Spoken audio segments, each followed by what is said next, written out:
out. Well, yeah, it's going to get out because there's issue number 74 coming up. Can I be honest with you? Yeah. I have not started reading comic books, like actually like physically grabbing a copy and reading it until maybe recently this year. I'm going to tell you how I was introduced to Spider-Man was actually through, I believe it was Spider-Man the Animated Series. Mm-hmm. Probably in 8, you guys might have to quote me on this.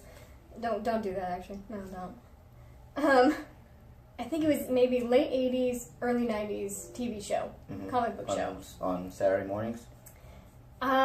Yes and no. I watched them like in the middle of the night.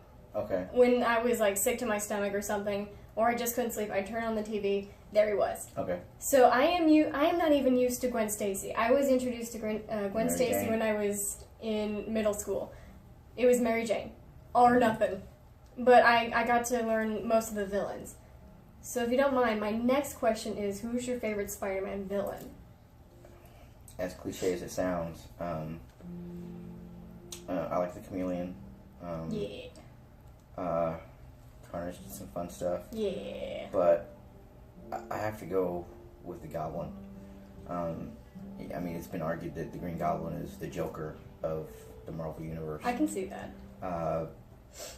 Because he's diabolical. Mm-hmm. Excuse me. The whole, so Gwen Stacy died. Goblin kills Gwen Stacy. Spoiler alert. And then the Goblin gets killed with his glider, gets impaled. Very similar to the movie, the Raimi movie.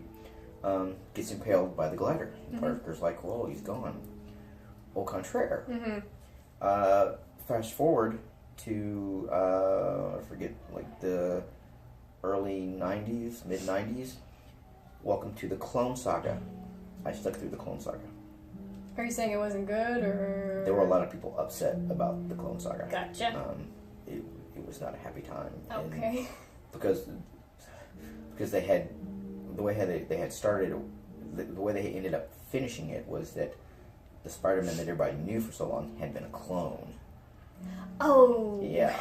But the way Marvel fixed that was the Goblin had been alive all of this time, and he was puppeteering everything that was happening to Spider-Man. Warren, the Jackal, who made the clone, was actually being controlled by this benefactor, who ends up being the Green Goblin. Osborn. Yeah. And so there's this big climactic thing. Parker has moved away with Mary Jane, and he's assigned to somewhere, and Osborn comes back and goes, I don't want the clone. I want to kill Parker. Yeah. I want to kill the Spider-Man. So he whips up some scheme.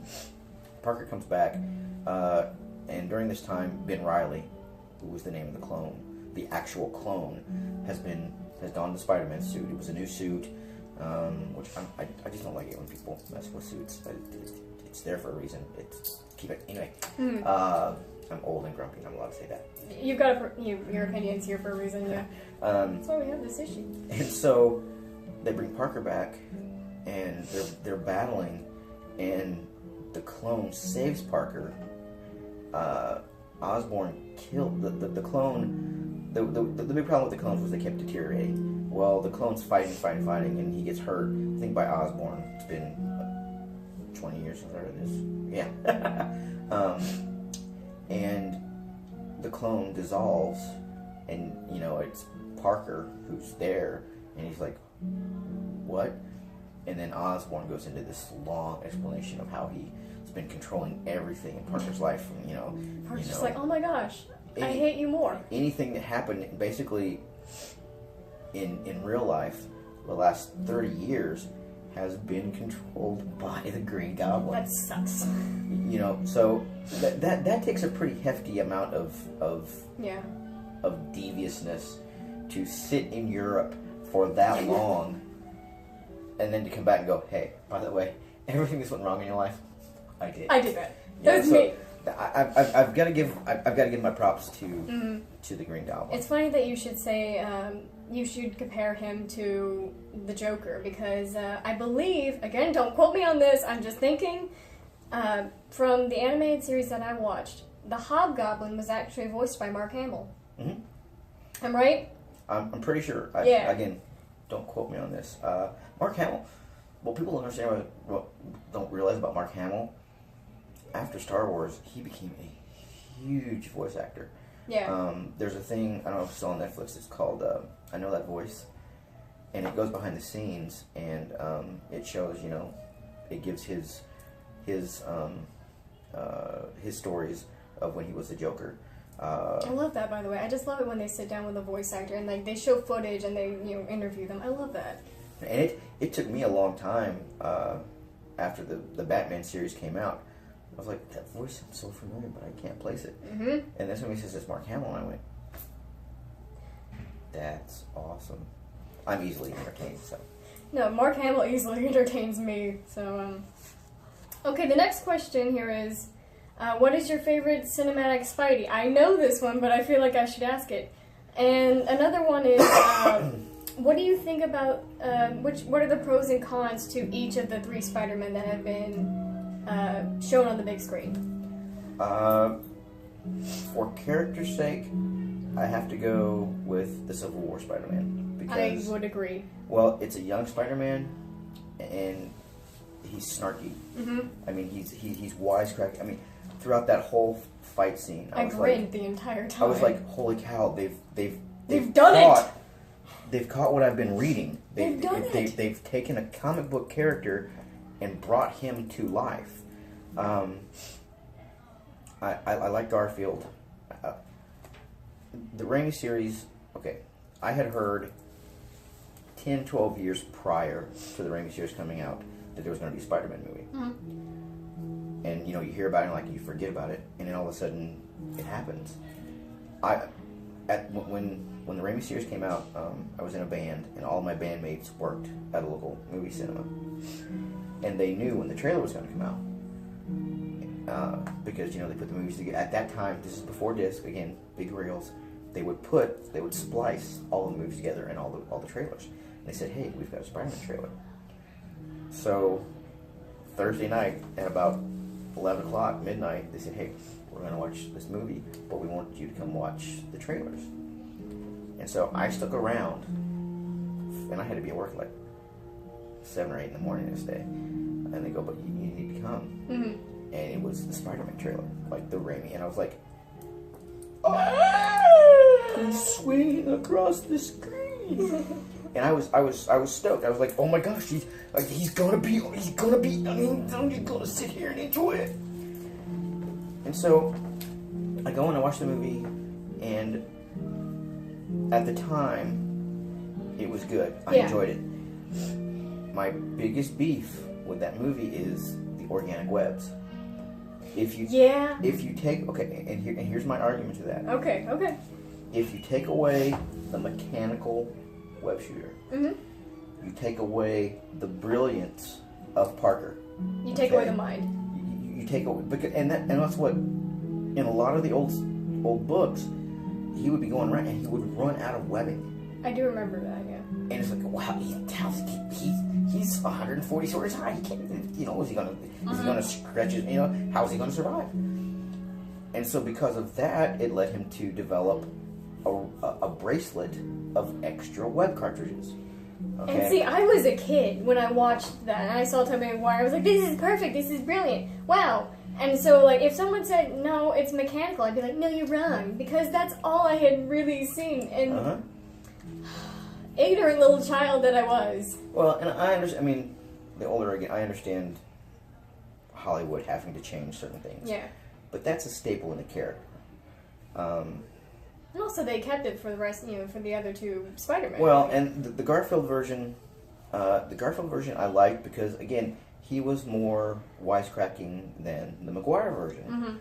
Mm-hmm. And at that time, had the Civil War not come out, I would have said Garfield. But he wasn't Peter Parker.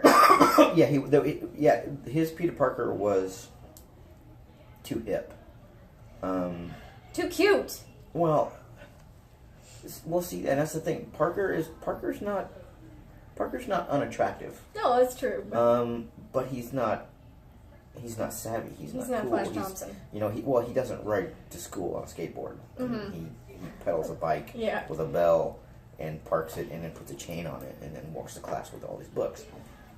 They were the Parker characters were just too hip, and I get that they were gearing that towards a younger audience. I get that, but if you want a genuine character of what the character was, of what Parker was, that wasn't it. Mm-hmm.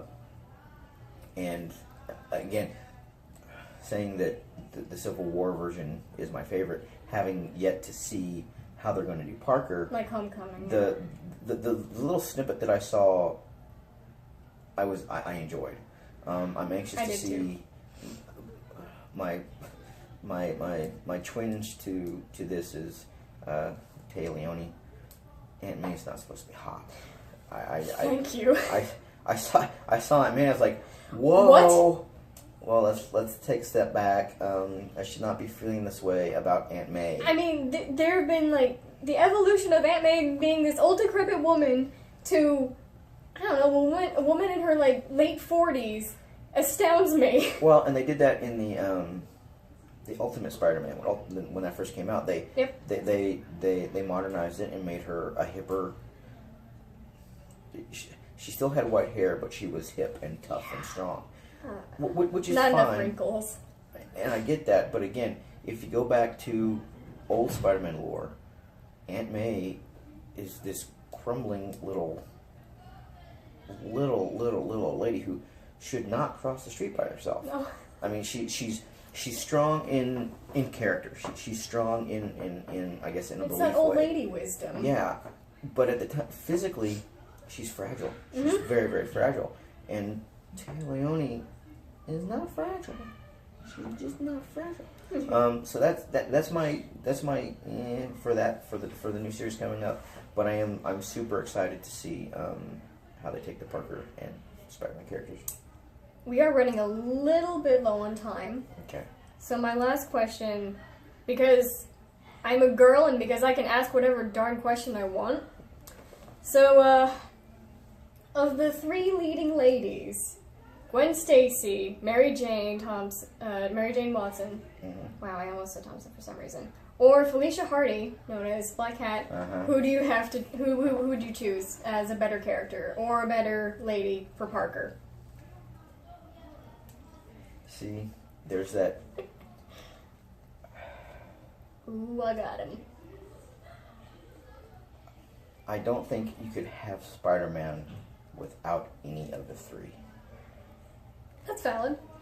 Gwen Stacy was his first love. I mean, and that anybody who's had the first love knows that always sticks with you. That guides your path. Yeah. And without the first love, you don't know what works and what doesn't. Mary Jane is his anchor. Keeps him. Keeps him in the real, in the now. And, you know, Felicia. I hated her so much. I'm sorry. She is the girl that you call when. I don't want to call it a booty call. But when it's a sure thing. There's no, do they like me? Don't they like me? It's just like, yeah, I already know. There's no question. If I want to go out and the thing with Felicia was he could hang out with her outside the mask and inside the mask. Mm-hmm. You know, and at the time, you know, that was good for Parker because he was trying, you know, am I this person? Am I that person? Well, I can be both. In that aspect, he needed her to show that he could do that. Mm-hmm. As a stable relationship, As a stable relationship, I couldn't see it. I could never ever see it. No, Felicia couldn't be stable. She isn't stable.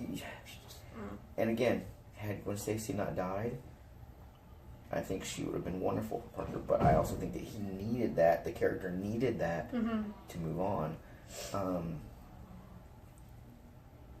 So in progression of character, you have to go with Mary Jane because she's a strong female character. She's a very strong.